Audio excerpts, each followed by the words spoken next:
Thank you. You may be seated. We really appreciate all those who have stepped forward to run for office. How many of you have ever run for any office besides PCO? Run for office. Okay. So you know how much work it is to run for office. So these candidates are really putting themselves forward to run. We appreciate each and every one of them. It is truly an act of service to run for office, and especially some of these positions, they're very contentious, and you can be persecuted for running for office. I just asked one of our candidates from last time around, who is even now fighting lawsuits brought by neighbors because they were upset because their neighbor ran as a Republican. So really, truly, it is a sacrifice, it is a service, and we appreciate each and every one of you.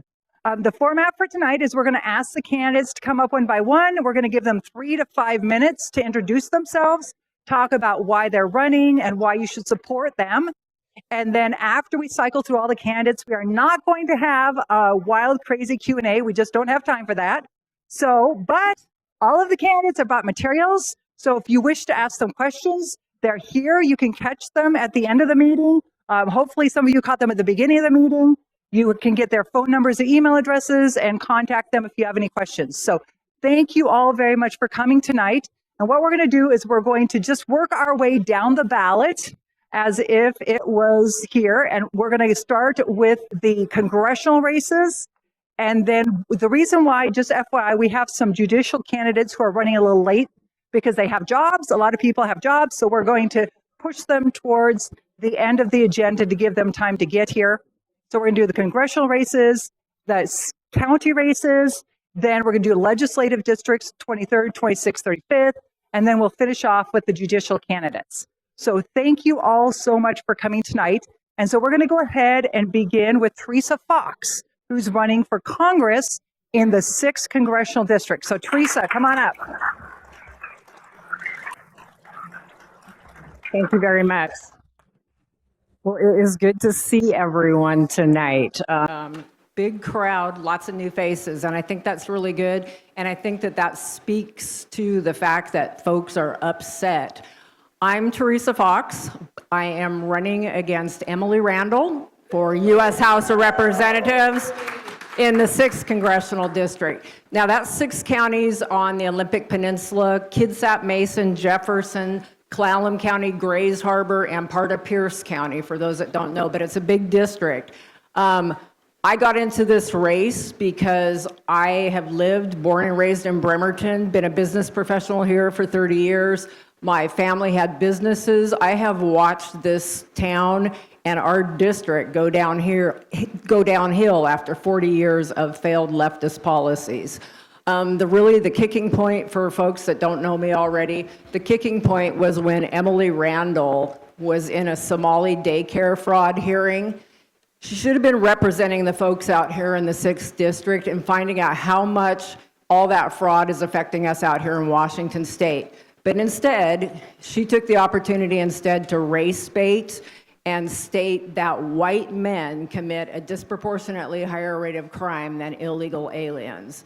And we all know that that's not a fact. She alienated 67% of her constituents in her district, and she's not working for us. She's working for extreme and special interests. She's working as an activist. I was going to tell you a little bit about what's going on with my campaign. I've been busy. The 6th District is very, very large. I've been running around to as many meetings as I can possibly get to. Almost every single day, I'm at a meeting, an event, a town hall, talking to people, stakeholders, talking with people like our Olympic Peninsula Access Coalition, talking with other folks like our Tribes Council, our Timber Council, trying to get in to talk to people like the Northwest Detention Center, Kitsap Economic Development Council for around here, but just going out and talking with different stakeholder groups. So like I said, it's been very busy. I ran around the peninsula this past weekend, the whole peninsula, took a tour, talked to folks out there, talked to small business owners. Everybody is feeling what we're feeling here, that we're being represented by a very extreme activist with Emily. and that our needs regarding public safety and affordability, the taxes, the fraud, waste, and abuse, that those aren't being addressed. I'm going to talk just for a quick second about what Emily has been up to, and give me the hook when I'm getting near 5 minutes. But Emily, on the other hand, has been continuing to represent those special interests and do her extreme activism. She had a couple good trouble events with Bob Ferguson and Nick Brown, rabble-rousing, not representing us. She's been fighting Trump on a daily basis against his horrific immigration agenda, stating that he's terrorizing Black and brown communities. She's continuing to incite violence with her rhetoric on a daily basis. She's talking about the LGBTQ community being under attack. She's working for them, working on the Epstein files. She's resurrected the Wild Olympics Act. This is all in the past month. And fighting Trump's repeal of the roadless rule, which is going to affect our timber forests, which is actually a good thing for our counties. And all the while, she is not representing our constituents and our main concerns, which is that public safety and that affordability issue. Another thing that has transpired in the past month is that we've gotten another even more extreme Democrat that has entered the race for this particular race. Her name is Macy Jones, and she's from Sequim. She's actually a Code Pink activist. She's been to Gaza, very into supporting Hamas and the Palestinian cause. So, you know, just when you think that it can't get any worse, it kind of does. I'm hoping that we don't do worse than we already have in Emily. So definitely we need to get a Republican in office. And that brings me to my last couple minutes here. I want to appeal directly to the PCOs that are here tonight, and I know later on in your meeting that you're going to be talking about endorsements for the candidates tonight. And I just want to say that as you're looking at this particular race, that personally I'm really excited that we have citizens like myself that are stepping forward to volunteer for public service. It's brave for our Trump Republican Leon Lawson that has entered the race. However, the race against Emily as the incumbent, it's going to be a challenging uphill race. And I really want you guys to think about what your candidate committee and your vice chair and your chair and the committee has to say about issues going forward with that particular candidate. We need to have somebody that has a real clean record on the books entering that race. And I feel like my background, my personal and professional history make me the best ideal candidate to challenge the entrenched incumbents. So thank you very much. I will be here afterwards, and if anybody has any questions, I'm happy to answer those. Thanks, you guys. Thank you very much, Teresa. Okay, next, Leon Lawson for 6th Congressional District. Come on up. Hello, I am Leon Lawson. I am the Trump Republican. I got into politics back in, I guess it was 2019. I was a whistleblower. I was a car dealer here, and actually I was in Mason County. And I became a whistleblower because we had undocumented people coming in, and they were complaining about getting voter registrations to their residences. So I turned in, I called the state of Washington, and they told me to tell those folks not to vote. That was their official answer. Shortly after that, I pressed the point and I called Homeland Security, and I was a little upset about the official answer I got because it painted me in a false light to these folks coming in. So I kept pressing on it, and shortly after that, the Department of Licensing attacked us and came and shut us down for no reason, saying that it was our bond. I ended up suing them and winning. I exposed all the undocumented immigration back in 2019, and I fully thought it was going to be fixed, so I ran for governor in 2020. I ran no-spin campaigns. I've run 3 of them. The reason I highlight no-spin campaigns isn't because I'm proud of not earning money, but it's because we're in a blue district, +10 blue district, and they have all the money. So you guys need a candidate that can run with no money and win this. And I've done it 3 times. I actually have gotten more votes than any grassroots candidate in history with a no-spin, 3 times in a row, and it's by a long shot. That being said, getting through this primary. We don't plan on spending a lot of money because we need our powder dry for November. It's going to be a big race. We have a plan, and our plan, our prediction model shows us having an actual 30% chance with momentum gaining to win this D+10 in November. Because I'm not going to gaslight any of you. This is hard, and most people don't think we can do it. And if things don't change, you can't do it. You're doing the same thing over and over and over again is proven to fail. I have 130 studio tracks. I'm a DJ. I've been making music all my life. I never released any of it.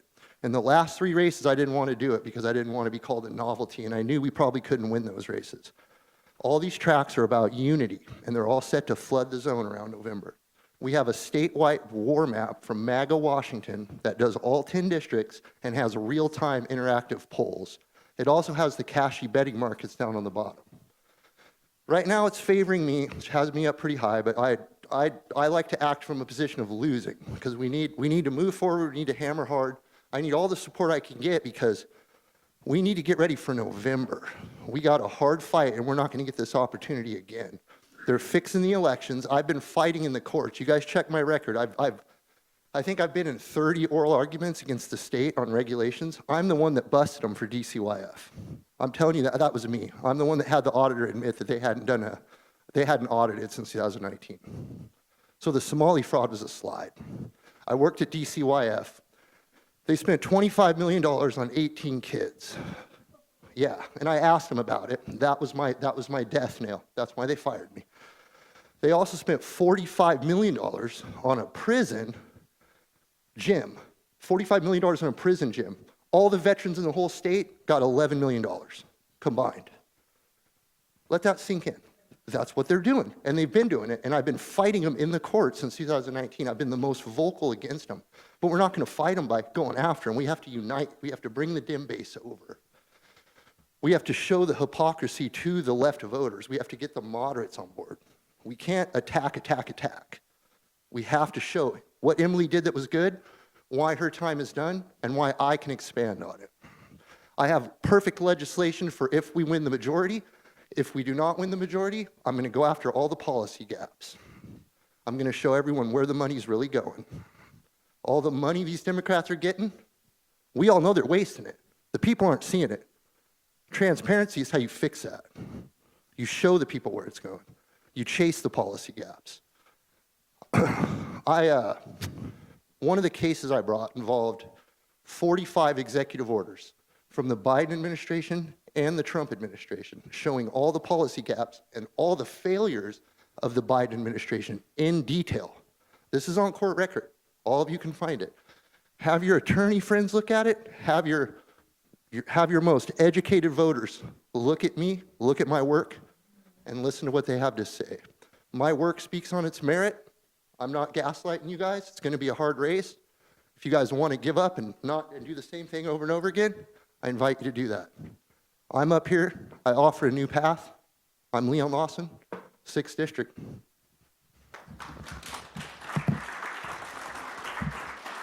Okay, thank you very much. Okay, now moving on to our county. We're going to start with County Commissioner. So as you may know, we have 1 Republican and 2 Democrats. And if we get another Republican, will be a majority. So Kevin Tisdale, where are you? You were here earlier. There you are. Kevin, come on up.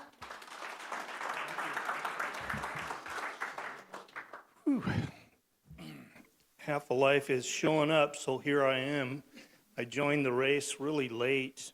I only knew about 4 days before that it was even coming to term. This term is coming up. So I decided, well, I'm not going to let this go unchallenged.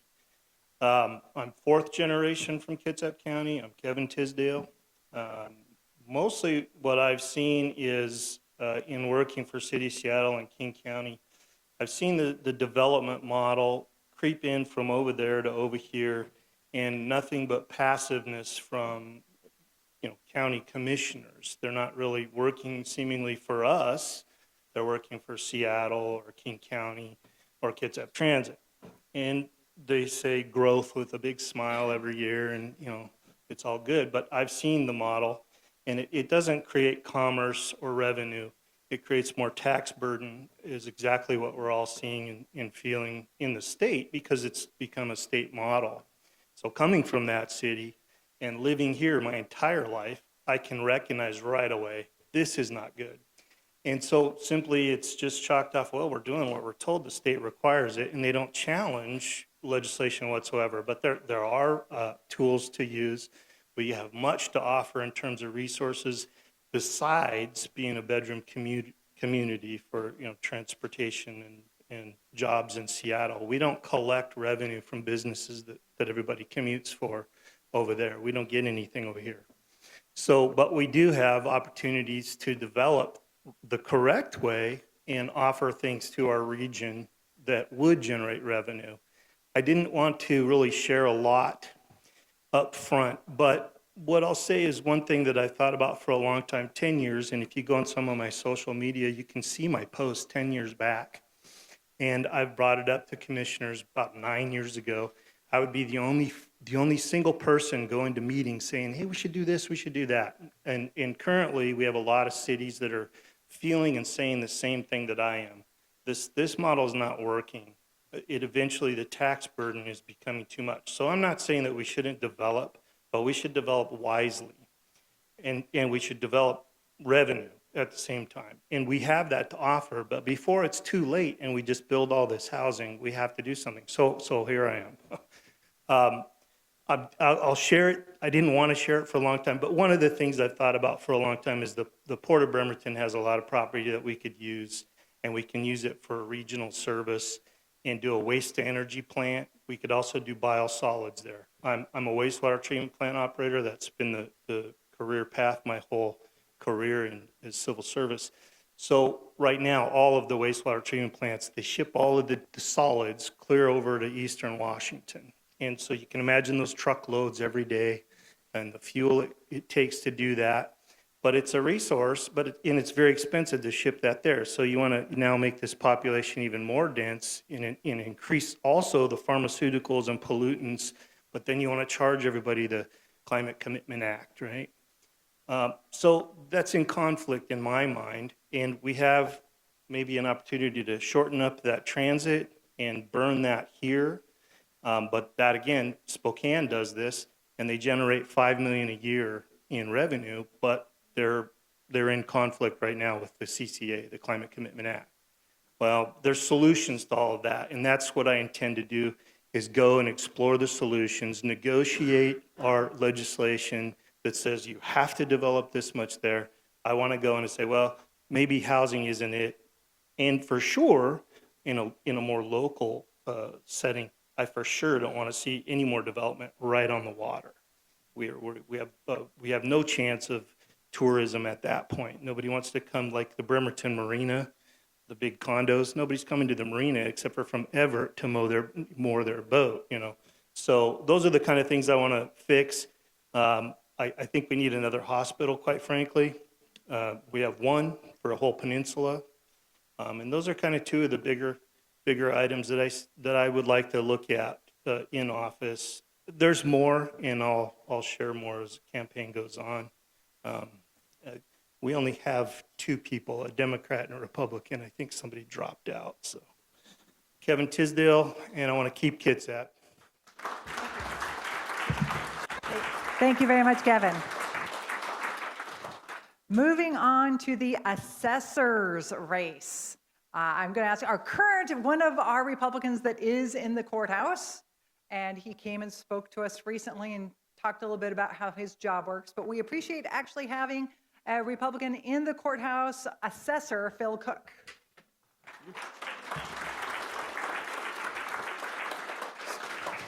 Good evening. My name is Phil Cook, and I'm the Kitsap County Assessor, and I've served in that position for the past 12 years. My predecessor was also Republican, so I think it's safe to say that the citizens of Kitsap like conservatism when it comes to their taxes. I am running for assessor again, not auditor, as was put on Facebook earlier today. That is a different race. The assessor is one of 6 positions within the county that is a separately elected position. It's a lot different than what you're going to hear with the legislative positions and even the county commissioner. We're not legislative. We don't pass laws. Separately elected positions are there to administer the law. So the legislature passes a law, and we're tasked with administering it. So what can the assessor control?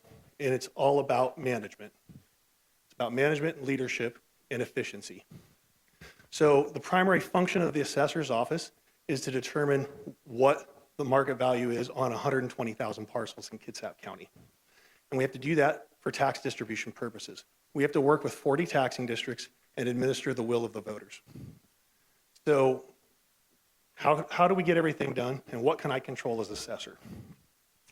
Well, as I mentioned, it's about management.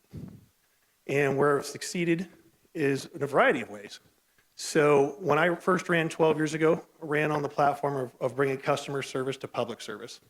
Also ran on bringing transparency to the process of property tax, as well as communication and education of the public. And we've exceeded in that in multiple ways. Most recently, our office has been recognized by the National Association of Counties for some of the work we've done to create efficiencies that we use for some of the administration of some of the exemption programs that we have to administer for the state of Washington. We've also been listed as a best practice by the Department of Revenue in the state of Washington, so how we administer the law. So management. I'm a big believer in Six Sigma and lean process improvement. We deploy that quite a bit. Our office is actually one of the leanest assessors' offices in the state. I know that's a great accomplishment. There's 39 assessors in the state. We consistently rank number 2, and if we were on the eastern side of the state where cost of labor would be cheaper, we'd be number 1. So our workload for our staff and for our appraisers, all these metrics are available to look at on the Department of Revenue's website, because they do this, they calculate this out every year. Our office is extremely heavily audited by the county, the state auditor, and the Department of Revenue. So everything we do is public record. It's all out there. You can see all the data. I'm happy to show it to you if you all want to see it. What are my goals? So I'm running for another term because we're on the precipice of technology really pushing us forward. We're kind of in this transitional period of technology really coming into its own and helping us to be even more accurate with assessed values and to be able to provide better services and better customer service to our community. So AI, it's here. Whether you like it or not, it's here. And it's something that can be used to help supplement and find additional efficiencies for our office and hopefully even improve our accuracy. The one thing we can't rely on with technology is our customer service. Our people, I have a phenomenal staff of 21 people that work for me that go out of their way every day to help the citizens of Kitsap. And oftentimes I hear comments at different public presentations, including even here a couple months ago, about, hey, why can't you fix DCD? Hey, that's not the role of the assessor. But I often hear from the DCD people across the hall asking me about how come the people like the assessor's office when you're going to oversee their tax burden every year from now to the end of time, as long as they own a property in Kitsap, whereas DCD hits them only once when they go through the permit process. And I believe that comes down to the level of customer service that we provide. So our office does an exceptional job. I'm very proud of our staff, and I look to continue doing that well into the future. My name is Phil Cook. I'm running for assessor, and technology is the future. Thank you.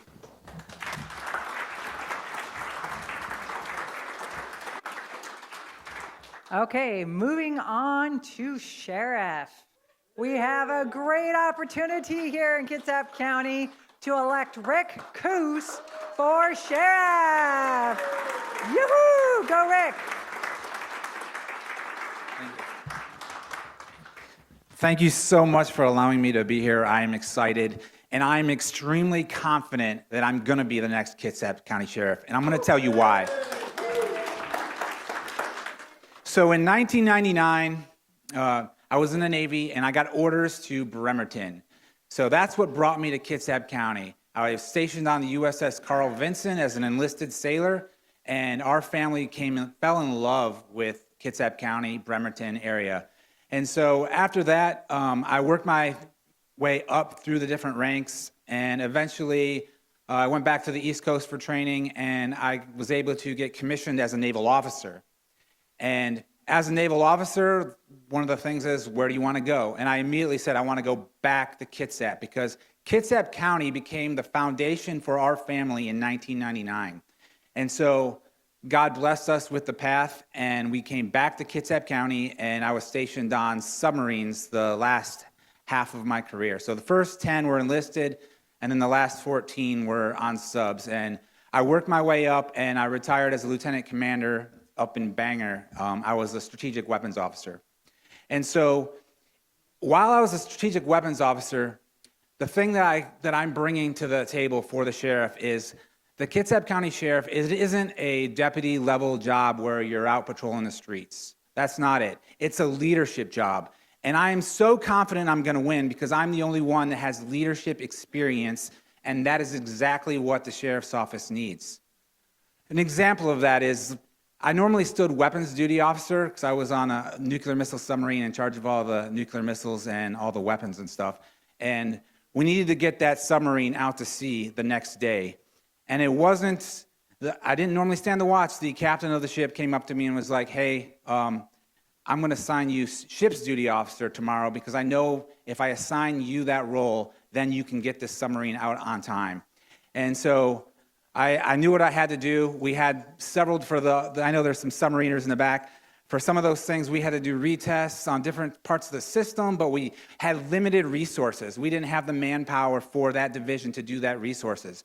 So I had to outsource, get different department heads to work together to use some of the engineering department to do a retest on some of the weapons systems.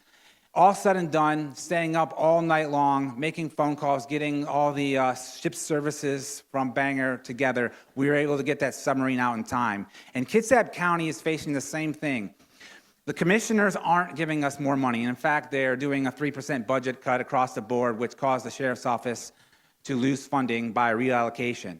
And so there needs to be a leader that can do more with less, and a leader that can inspire the deputies to get it done and to be out there in the community and make it successful.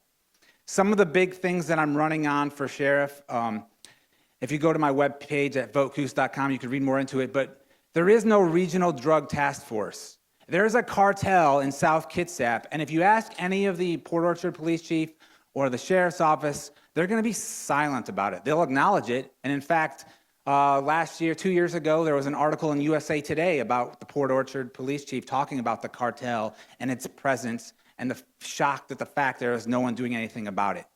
And so my plan is to fight that head on with a regional drug task force, and that's working together with our community partners from the different agencies, local, state, and federal, to make sure that Kitsap has one so we can stop the drugs from coming in. And that leads me to, thank you. So the next point is the Kitsap County Sheriff's Office detectives, over half their cases in the beginning of this year had to deal with children. So over 50% of their cases were kid crimes, a lot of them the internet crimes against children.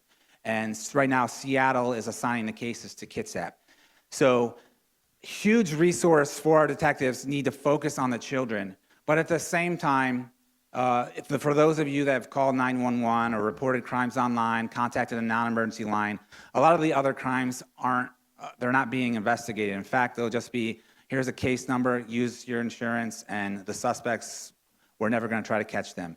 So we need to maintain our emphasis on the crimes against children, especially the drugs that are coming in and poisoning our kids, because it's happening. There are kids dying because of fentanyl brought in, whether it's their parents or it's from their friends and the peer pressure that they're dealing with in schools. We need to combat that, but we also need to listen to each community member. And that's where what I'm finding out isn't happening in Kitsap County.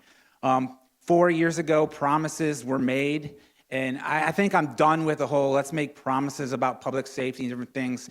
That's where I'm shifting to guarantees. I'm going to make guarantees because I don't want to be like, oh, I'm just a guy that's going to be in office forever and just promise things but never act on them. So I'm going to make guarantees, and if I don't achieve those, then I'm not running again, and I'll resign if I can't achieve them within a specified period of time.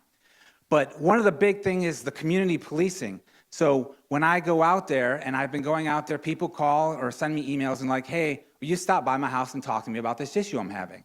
And so I'm there, I go meet with them, and they're like, kind of shocked that I showed up because they're like, oh, I didn't think you'd actually show up. And they're like, your opponent? I didn't even get a response from them.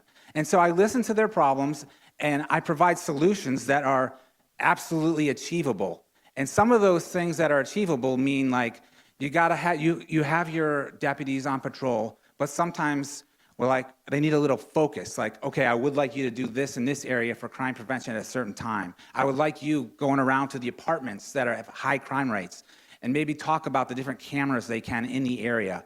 And that's something I will definitely do as sheriff because I got my master's degree in criminal justice and I study a lot about crime analysis and I want to work that route. And one of the things that I want to focus on is Kitsap County doesn't have a crime analyst. So proactive policing requires crime analysts.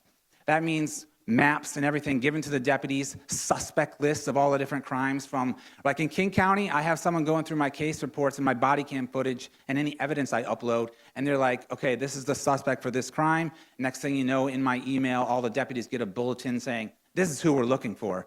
And that's something we need to bring to Kitsap County, and I plan on doing it.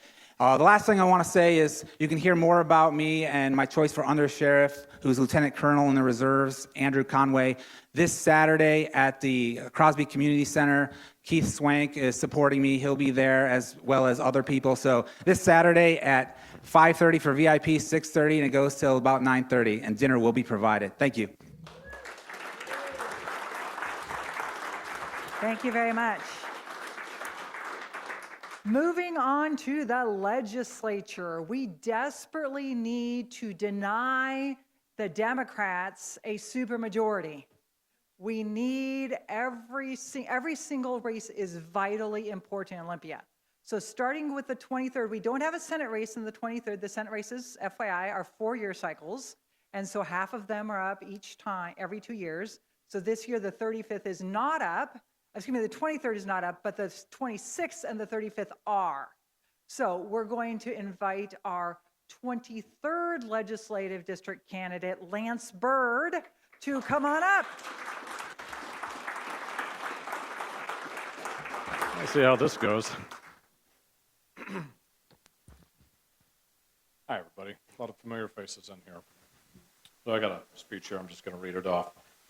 Fellow Republicans, patriots, proud Washingtonians of Kitsap, my name is Lance Bird, and I'm running for the 23rd Legislative House Representative seat. Thank you all for being here today. We are gathered here as conservatives who love this state, the evergreen state that built Boeing, Microsoft, Starbucks, Amazon, and the American dream. Through hard work, innovation, limited government, yes, we face challenges, but we also know the incredible potential that still lives in these mountains, forests, and communities. Together, we can restore that shining promise of Washington and build an even brighter future for our children and grandchildren. But today, under years of one-party Democrat rule in government in Olympia, that promise is slipping away. High taxes, a hostile business environment, failing services in our own communities are driving families and jobs out. It is time that we stand up and fight back for the principles that made America and Washington great. Look at our tax climate. Washington has plummeted to the 45th in the nation for tax competitiveness. We've endured the largest tax increase in state history, a massive expansion of the business and occupation tax that hammer our small employers, new sales taxes on services, a capital gains tax, and now a so-called millionaire's tax. That's really a tax on job creators and pass-through businesses. Businesses are shouldering a wildly disproportionate share of the tax burden, well above the national average. This isn't fair. It's government greed pushing success and chasing away the very engines of our economy. The consequences are exactly what we warned about. Businesses are fleeing and refusing to expand here. Entrepreneurs feel attacked and not appreciated. Regulations on employment, environment, and operations keep stacking up, driving our cost with little benefit to real people. Families are feeling it every single day at the pump and with some of the highest gas prices of the nation and skyrocketing utility bills driven by misguided climate alarmism and green energy mandates that prioritize ideology over affordability and reliability. Surveys show that nearly 1 in 4 businesses are now considering leaving the state entirely. This is personal for all of us. lost jobs, closed shops, communities losing their vitality, our families paying the price with stagnant wages and fewer opportunities. This is what big government progressivism delivers. Right here in North Kitsap, these failures hit hardest. Public safety is deteriorating, homelessness, behavioral health crises, and stretched law enforcement are making our neighborhoods less safe. And healthcare, it's in crisis. We face severe shortages in primary care, mental health, specialty services, and providers overall. Long waits, not enough doctors and nurses, and the recruitment struggles leave our families struggling. While Democrats in Olympia keep raising taxes and growing government, these core responsibilities, safety, health, and affordability, are just getting worse. We need leaders who believe in limited government, fiscal responsibility, putting people before politics, not more of the same failed Democrat socialist experiments. This brings me to our Representative Greg Nance in the 23rd District. Greg came in with an interesting story, an entrepreneur, a guy who ran across country to connect with everyday Americans. Many had hoped he'd bring some common sense and some moderation and fight for practical solutions like fixing our ferries, supporting workforce training, and protecting local businesses. Instead, we've watched a clear lurch to the left. Greg has voted for big tax hikes, regulatory expansion that are strangling our economy, the very policies conservatives and business owners strongly oppose. Time after time, he has lined up with the progressive agenda in Olympia rather than standing for pro-growth, pro-freedom, and the pro-freedom values that this district needs. I'm not really sure if this is where Greg really wanted to go down deep, but this is where he went.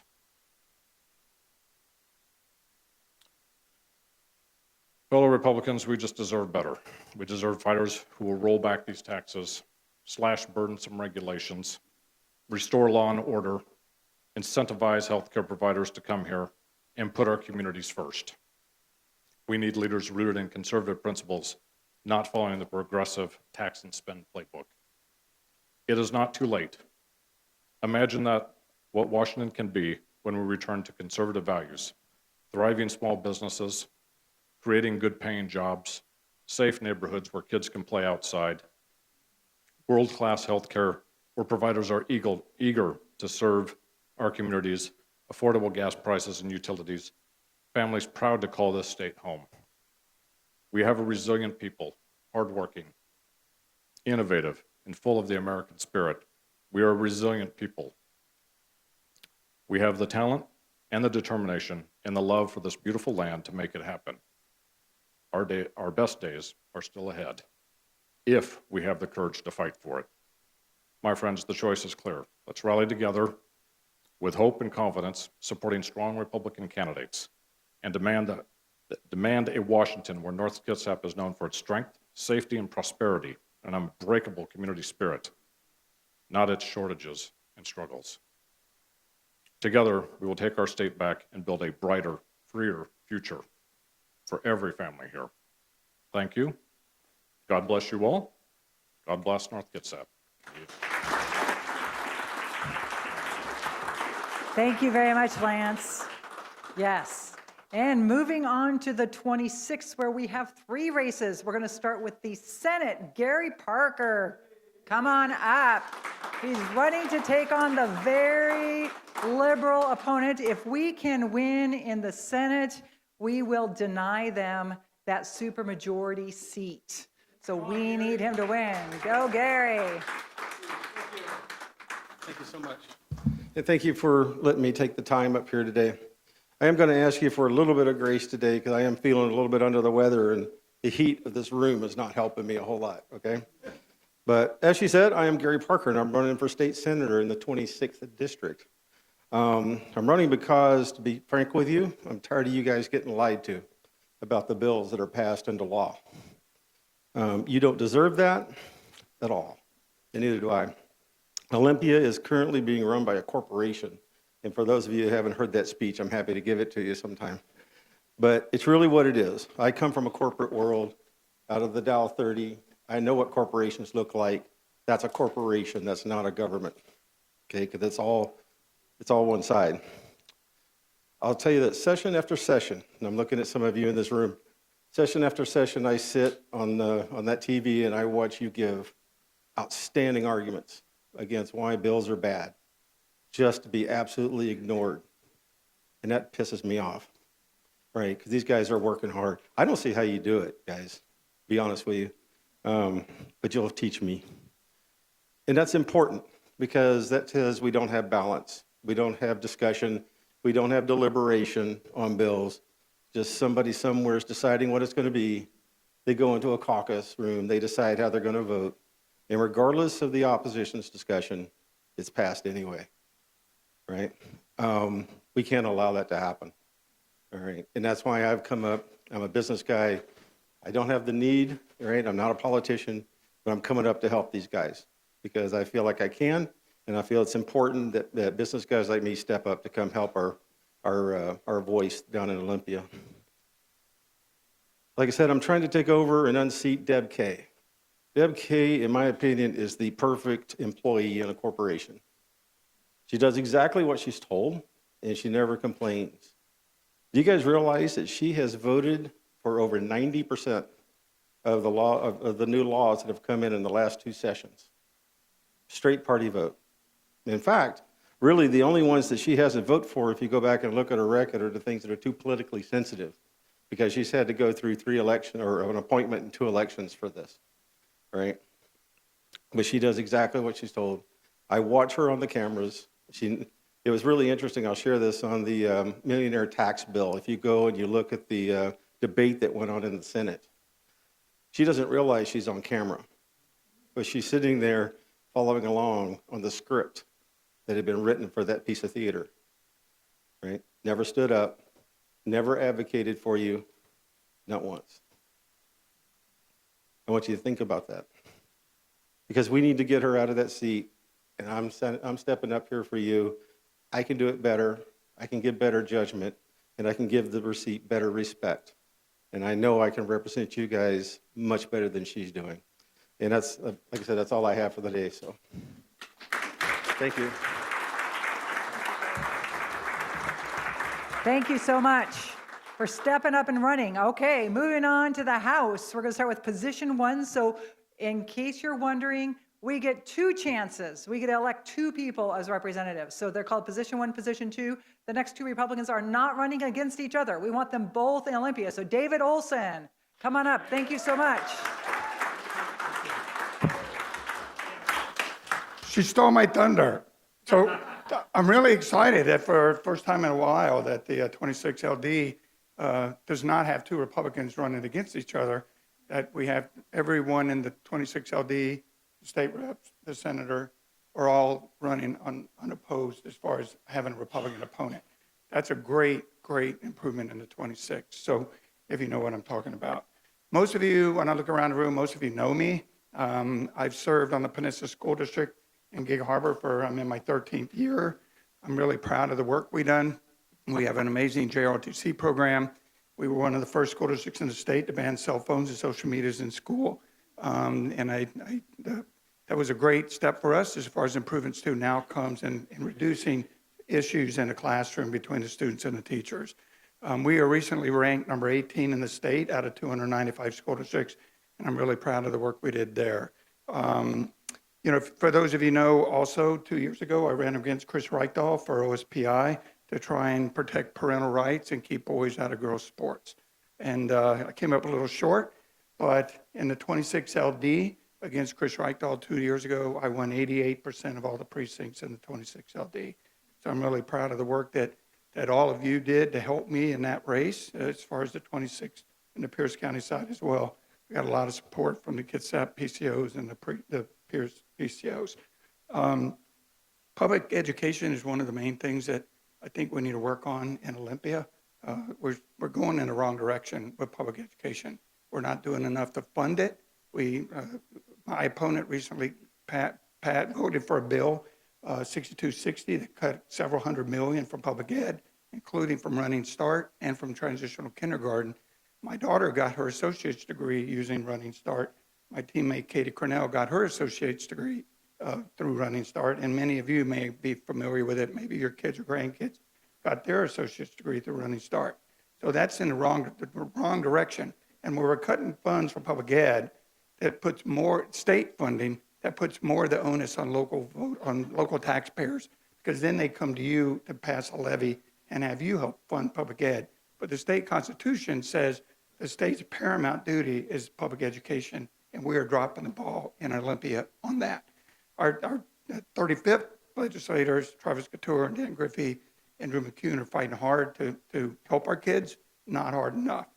Like sort of Gary said, I watched the debates and the arguments on the floor where they stood up trying to protect our kids that were in homes with, and maybe that's all I'm gonna say, because Travis is probably gonna get mad at me if I do that. But anyway, we need to do more to protect our kids. We need to stand up for parental rights. We need to support our public ed to do a better job. We need to do more to lower our taxes. I talked to business owners and I talked to people on the doorbelling, and they are tired of the taxes. Business owners, as Lance said, are fleeing the state. We're putting more and more on them as far as excise tax, capital gains tax, business and operations tax, now the millionaires tax. When we have the mayor of Seattle saying bye when our millionaires are fleeing, to his point, and what I heard when I talked to other businesses, is that the business owners can flee. I was at a day on the Hill a couple months ago, and the business owners said they're going to move their headquarters to Idaho. They're still going to do business in Washington, but they're moving their headquarters to Idaho. So because of the onerous taxes that we're having in Washington State, we need to move in a better direction. As Juliana said, we're only one vote, one blue seat away in the House, having a supermajority in the House. They already have a supermajority in the Senate. And Jamie Peterson at the Washington State Labor Council a couple weeks ago, I went up there, he said that exact same thing to all the people in the room. We only need to flip one more seat in the House, and we don't even have to work with the Republicans anymore. You know, most of you in this room knew when Jan Angel was our senator, you know, we had the majority in the House and the Senate about 10, 12 years ago was almost 50-50. They had like a small majority in the House, and we had a small majority in the Senate, which required both sides to talk to each other. We didn't see all this crap that we're getting today with all the stuff they're pushing out there on us, doing bad things for kids, bad things for business. The Climate Commitment Act is a joke. There's no way we're going to meet the goals of the Climate Commitment Act. And all it's doing is it's adding costs, transportation and fuel and everything else for our small businesses and making it harder for them to succeed. Last thing is just, you know, affordability, we all know, but public safety is going in the wrong direction. We're pouring millions and millions and millions of dollars into public safety. That's why we need sheriffs like Rick Coos to get elected so we can push back on these terrible policies that we have.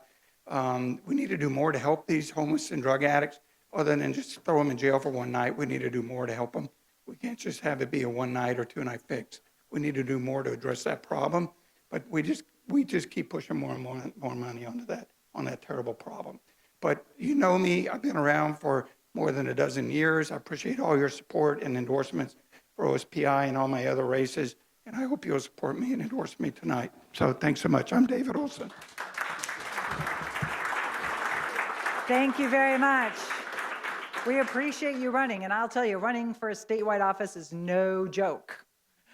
Next, we have the other position, position 2, and I will tell you, this is the position he just talked about. The Democrats want this position. So Michelle Caldier Valdez is retiring, and they want this position to give them the supermajority. So Katie Cornell is going to hold that position for us. So welcome, Katie. Oh my God, hey, how are you? Good to see you all here tonight. How you guys doing? Getting a little warm?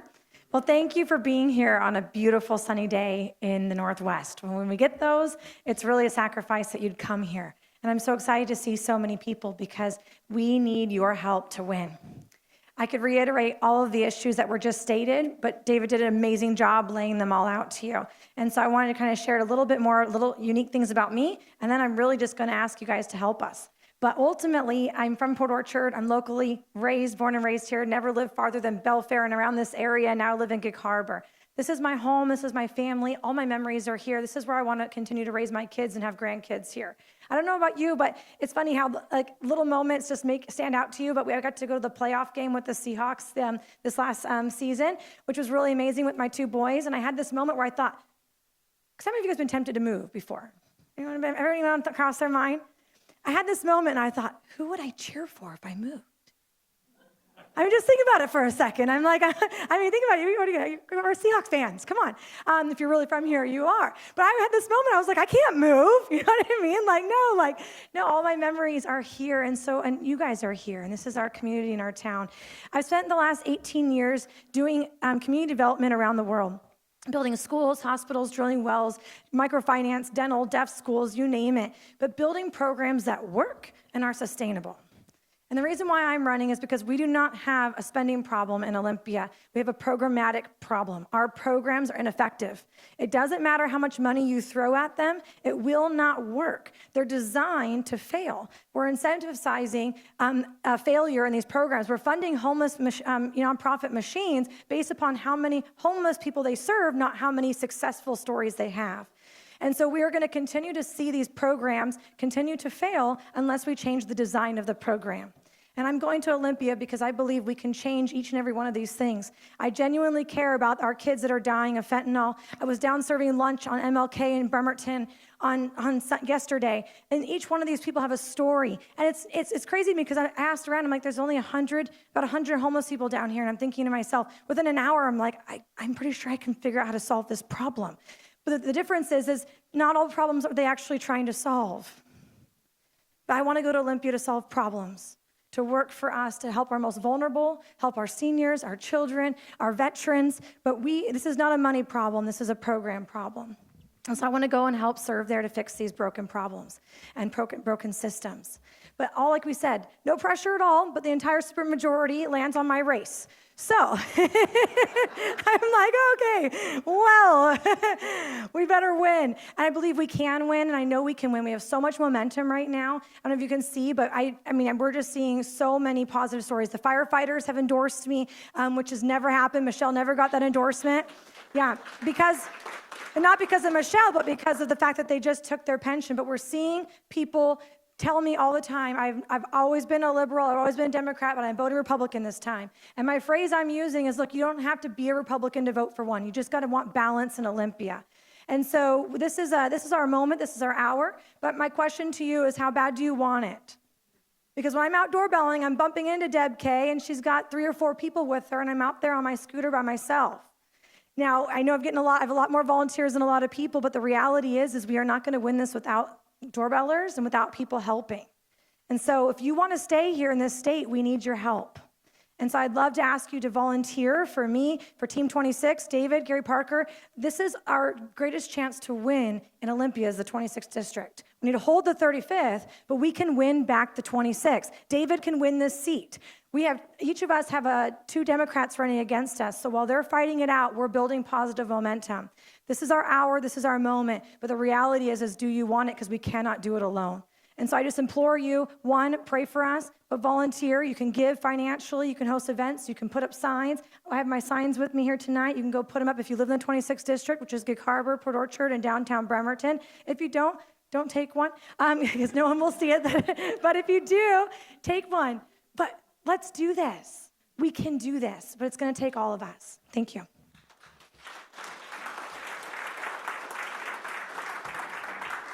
Thank you so much. Yes, and I will tell you, the 26th is a top targeted district. It really is. And they are also going to target the 35th because they're hoping that they can get some momentum down there. So we need to wipe the deck in the primary, and then all their money will dry up. And leading the team in the 35th, we have Senator Drew McEwen. So Drew, come on up. We want to be sure you get reelected and hold every single one of those seats. Well, good evening. How we doing? Good. Hey, I'm going to echo off of what Katie said. I don't need to sit here and talk about issues. We're all friends and family on the same page here, right? Okay? So let's just talk about some truths here. First of all, some unsolicited advice for my fellow candidates. Okay? And you can take it or leave it. But we only flipped the 35th district from blue to red, so maybe we learned something along the way. Stop saying your opponent's name. You're giving them free publicity. Just say my opponent, okay? And it's not a millionaire's tax, people. Everybody bitches about it. Everybody says, oh, did you read the bill? Did you read the bill, people? It says an income tax shall apply on all citizens of Washington State. It's right in the first paragraph. It's not a tax on millionaires. The deduction is $1 million. And guess what? It's going to come down, it's going to come down, it's going to come down, and you're going to be paying it. So we got to talk factually, okay? When you say millionaire's tax, people are like, it doesn't bother me. Okay, so let's use the right words when we're out there. Guys, this is critical. We talk about this every cycle. We suck at voting in the primary. We do, okay? This is what you need to do, especially if you're a PCO. Ballot harvest. You can hate mail-in balloting all you want, but guess what? Unless we start turning the tide, it's going to stay here forever. You want to change it? Play by the rules that are in place. I played football in high school. My coach always said, some games you got to beat two teams. You got to beat the one on the field, and you got to beat the zebras, the referees. Okay? So let's stop complaining about how the system is or isn't, and let's play by the rules, and let's get out there, harvest the heck out of these ballots. The day you get yours, we're a party of personal responsibility. If you don't trust the mail, drive it down to a drop box. Don't trust the drop box, take it to the auditor's office and drop it off. Then go online and check. Make sure they processed it. Now get to your neighbors that you know and get their ballots. Help them fill it out if you have to. Let's stop complaining and let's start winning. All right? Let's get this done. This is the most definitive election. It's said all the time, but it really is.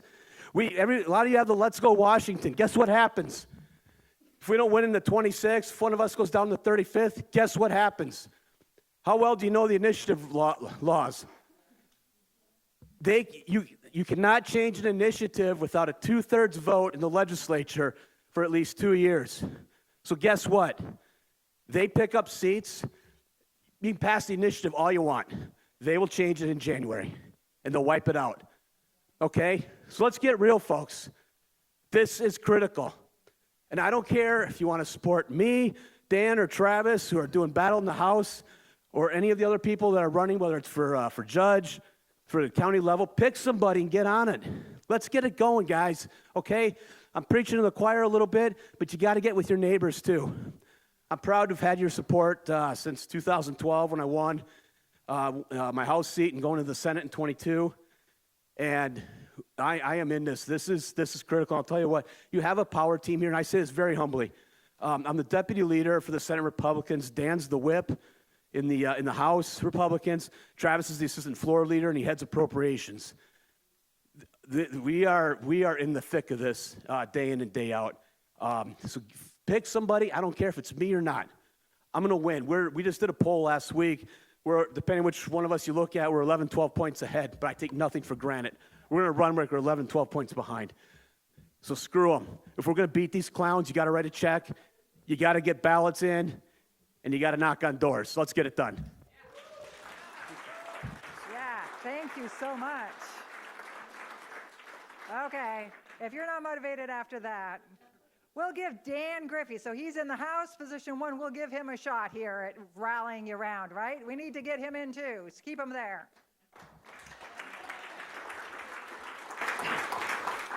Well, yeah, I'm Dan Griffey. For those of you who haven't met me before, I've served for 12 years in the House. I also serve as the House Republican Whip, and I've served in that position for the last 8 years. I don't know why, but they've wanted me as senior leadership for that many years, and I'm happy to do that. It is a great position because I was a professional fire officer when I retired from my professional life, and taking care of my team, it means everything to me. And right now, taking care of the team, we're asking for your help. We need your help. They are coming after the 35th like they've never come after us before. Last time I gave a speech, they said, I didn't have an opponent last time, so this time they rewarded me with 2 Democrats. So I don't know if the math's going to work out for them. But yeah, I'm running like I'm 8 points down, right? We have to. They cannot afford, we cannot, all of us, every free and sovereign thinking person cannot afford for them to have one more vote. It used to be when I first got there, they talked about the golden years. 12 years ago, the Senate had the majority and we had 48 members. Man, things were great. They had to work really hard for the things. We had to work really hard to get things done. But I'll tell you what, the last time that we had good, really deep discussions on any issue was 12 years ago. Now it's just ideology. It's just now, oh my gosh, those poor girls that you won't let shower with girls. What do you mean? I don't want boys to shower with girls. And you know what the Democrats do when a girl complains that a boy is showering with them? They absolutely ridicule them.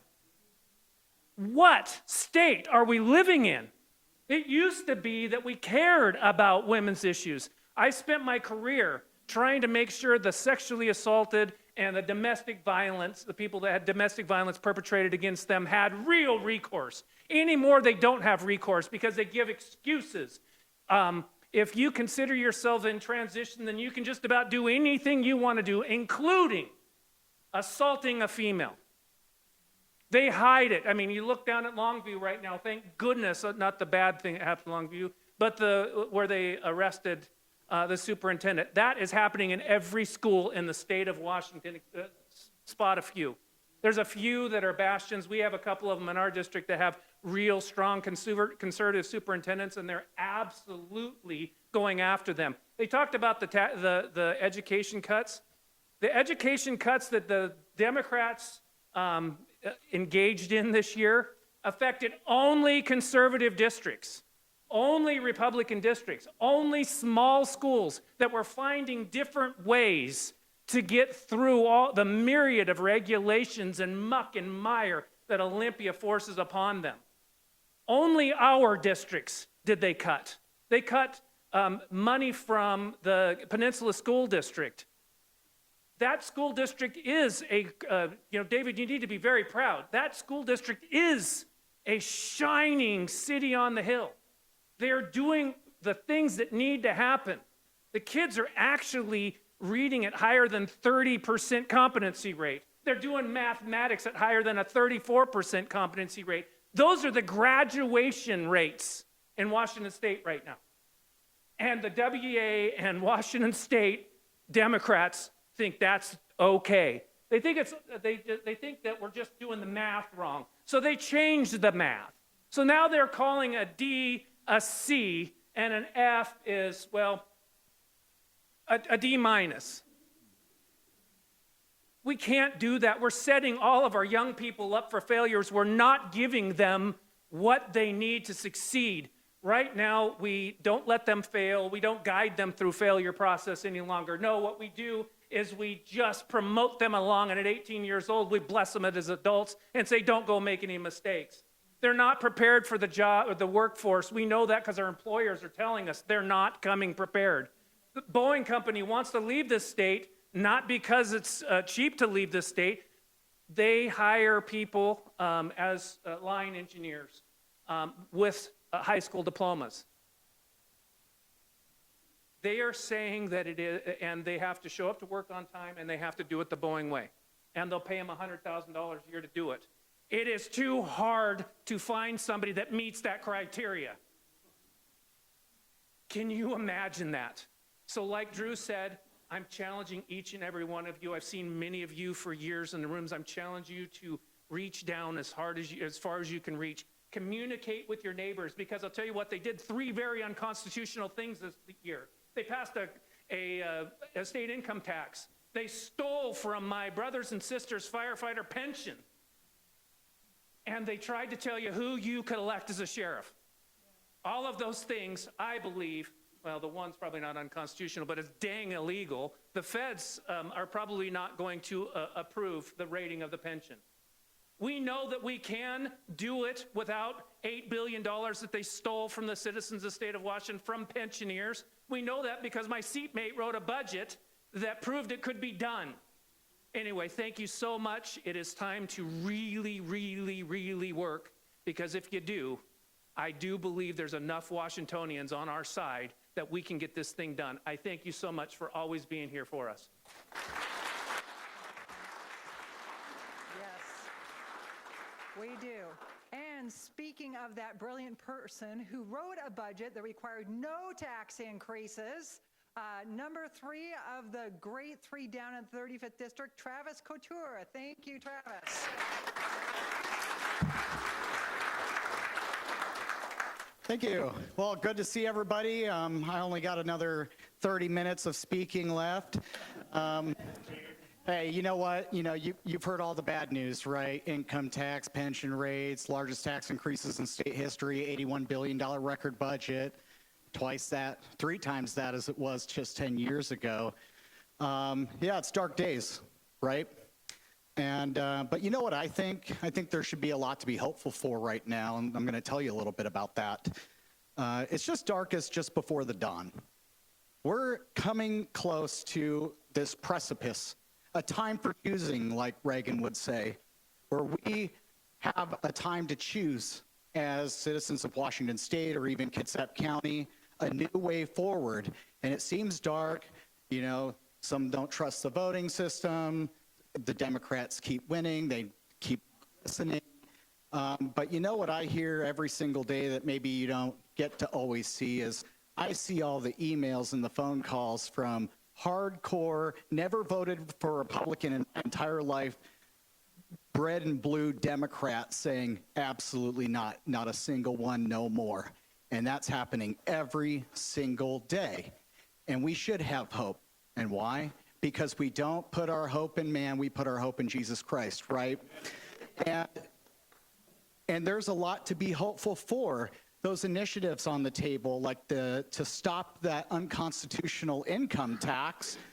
Did you know that if every single voter in a swing district in Washington that signed at least one initiative in the last couple years voted for the Republican on their ballot, then Republicans would have a majority in Olympia? The votes are there. And you know what? I didn't grow up with a lot of means, and no one helped me out, and I'm pretty sure that nobody helped you out either. You had to make your own life. You had to go get your own job, and you had to go find your own way, and you had to go scratch out your own life. And there just isn't a white knight to save you in your life, just like there isn't a white knight to save us in politics either. But we have a lot to be hopeful for because all of the tools are there. And God put us in this place right now, in this timeline, for this one purpose, because we have the power to change our own destiny. And we're going to change that. And we've been given the gifts. And we've been given the issues. Everything is on our side. It's just sitting there right in front of us, waiting for us to seize it and grasp it and go do it. And we have to be willing to seize it and grasp it and go do it, because we've been given all of the reasons to do so. And we don't just do it for us, we do it for our neighbors. We even do it for our Democrat neighbors, because we don't want them to pay, the highest tax increases in state history either, even if they piss us off a little bit, right? So there is a lot to be hopeful for. We have the numbers on our side, but I'm afraid that if we don't step up to this opportunity, this challenge, this time of choosing, we will be in a place where we cannot come back from.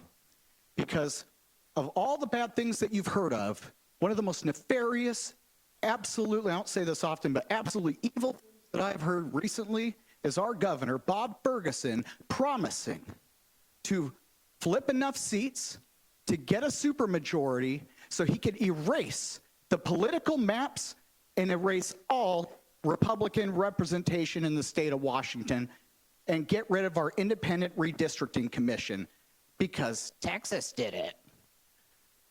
That's insane.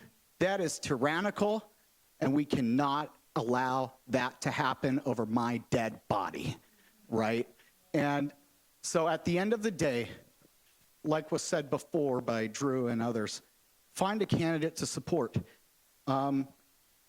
Of course, me and Dan and Drew would love your support, but you know what? David and Katie and Lance, they need more of your support, right? Help them. And you could help us as well, but they need your help more. They just do. But we can absolutely do it. Let me tell you a couple numbers. We had a couple internal polls. Income tax, the most unpopular bill in state history. 80% of Washingtonians oppose it. In our district, in the 35th, girls' sports, should girls have to play with biological males in their sports? 75% of our constituents oppose boys playing in girls' sports. The issues are on our side. We do have the voters. It's there. And I will tell you, if you don't vote, there's only one true way ever in history that I knew you could lose an election, and that's not to vote in it. That's the only thing I've ever known. Might not know anything else, but I do know that. And so we do have a lot to be hopeful for. We do have to be the joyful warriors. We go into Olympia every day knowing the odds, knowing the numbers. There's no magic solution to having a damn near supermajority against you every single day. But you go in and you fight because that's the job. You go in and represent your people because that's the job. And now it's up to us. It's up to us to go out and win. And we must win. We must win. It is not an option anymore. We must win these seats. And I think that given all of the gifts that we've been given, and we work really hard, fly under the radar, put our nose to the grindstone, and go down to those salt mines, we're going to find a surprise at the end of the rainbow in November, that we're going to win more seats than we thought we would. And we're going to restore some balance and some sanity to Olympia. I just thank you all for coming out tonight, and I thank you all for your time. But you know what? The 3 T's, time, talent, and treasure. Those are the 3 things you got to give. If you can't give them all, give at least one of them. Find someone to help, and then go collect more people to help us out. We can absolutely do this. Don't for one second think that we can't. They want us to believe that we've lost, so we've defeated ourselves. We will not defeat ourselves. Thank you.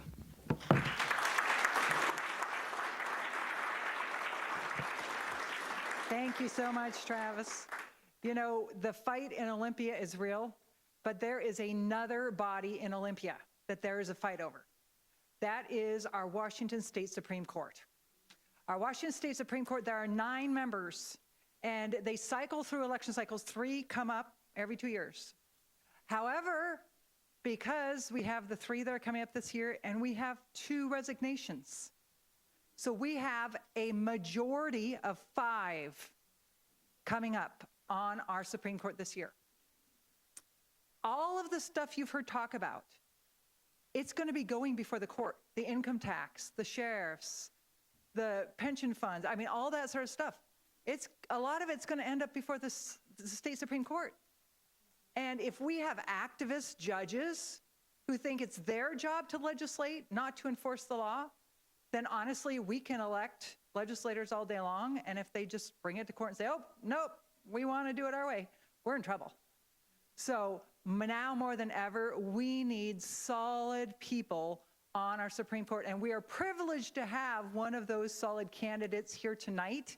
David Stevens is here, and he is part of a group of candidates who are running for the state Supreme Court that believe that the law matters. So come on up, David. Thank you very much for being here today. Thank you. Hi, I'm Judge David Stevens. I'm a Superior Court judge in Mason County. 1985, the United States Navy felt the world would be safer if I was in Bremerton, Washington. So I got assigned to Bremerton, finished my enlistment, got discharged honorably, went to the University of Washington, got my undergraduate degree. Most important thing I did at the University of Washington is I met my wife, Pam, about 37 years ago. So then thank you. I didn't mean to say it. It's really unfair to have to go after Drew, Dan, and Travis, don't you think? Jeez. And those guys actually talked to me in the first time I ran for judge. I mean, this is just the hits keep coming. So I went into federal law enforcement for a while. Then I went to the University of Washington School of Law, and then I became a deputy prosecutor. Majority of my career, I was a deputy prosecutor. I've been an international prosecutor in Kosovo. I was a justice advisor in Afghanistan. And then when I went to Mason County, the governor had appointed a judge. And she was liberal. She cared about equity and equality. And I kept asking myself, what's the difference between equity and equality? And they kept saying, well, it's the same thing. And I said, well, it's the same thing. Why don't you just say equality, like the Constitution says? So I ran against her. And you know what? She had been appointed by the governor. She lost 2 months later. 2 months later, I kid you not, she was appointed again. And you know where she was appointed? Kitsap County. Kadeen Ferguson Brown is now your judge in Kitsap County, even though she had been overwhelmingly rejected by Mason County. Because it really doesn't matter about merit to these people. All it cares about is, do you have the right ideology? The governors have been appointing for decades the majority of Superior Court judges, the majority of Washington State Court of Appeal judges, the majority of state Supreme Court judges have been appointed.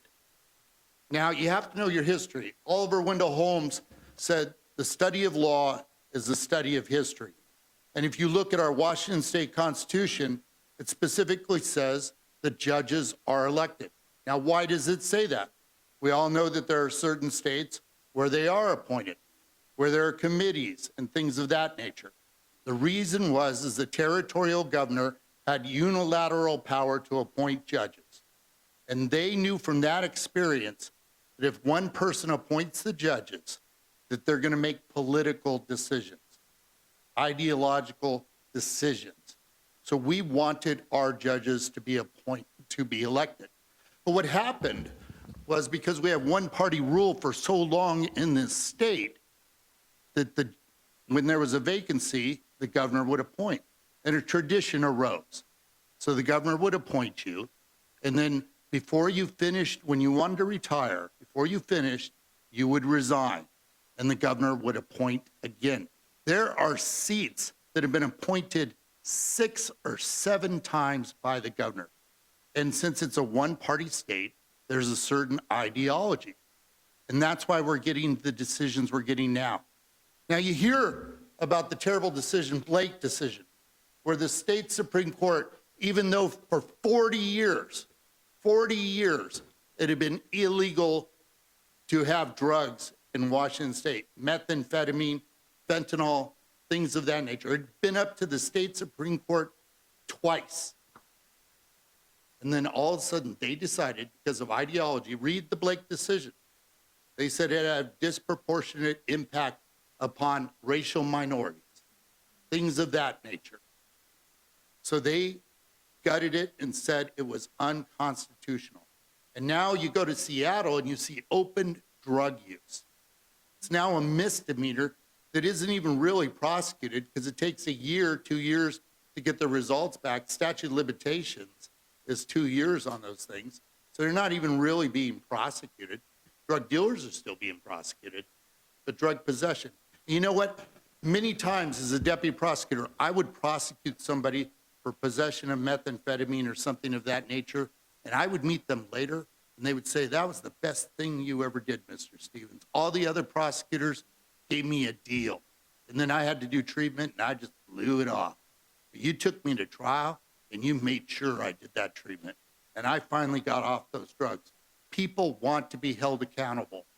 We all know raising children. We all know raising pets, for God's sake. That you have to hold them accountable, because if you don't, they're just going to get away with whatever they want to do. So why am I running? Blake decision was one of them. GR 37. GR 37. That's a general rule. It specifically says, so all the years I was a prosecutor, if you told me, you know what, I don't trust cops. I don't trust law enforcement at all. I think they're all liars. I think they're framing people. Well, you wouldn't get on the jury. You're biased. You're a biased person. You don't get on the jury. So several years ago, the Washington State Supreme Court said, no, no, no, this is not fair to minorities. It's not fair to minorities. So if you believe in things like systemic racism, we all know what systemic racism is. It's when we study the system and we can't find racism. So we just say the whole system is racist because we don't like the outcome. That's what systemic racism is. So now if you have those and you're a minority, you cannot be kicked off the jury. But you know who can be kicked off the jury? If you tell them that you have strong religious views, but you can follow the law and decide the facts and reach a verdict, you can be kicked off the jury for your religious views, but not if you're biased because you're of their favorite group. The other thing they've done is PD caseloads. This is going to bankrupt counties. Bankrupt counties. What they said is they don't think that public defenders are winning enough cases, that too many people are going to prison for the crimes that they commit. So they set caseload limits. Now, originally it was around 147 felonies. That's a lot of felonies to handle. I've done it. You can do it.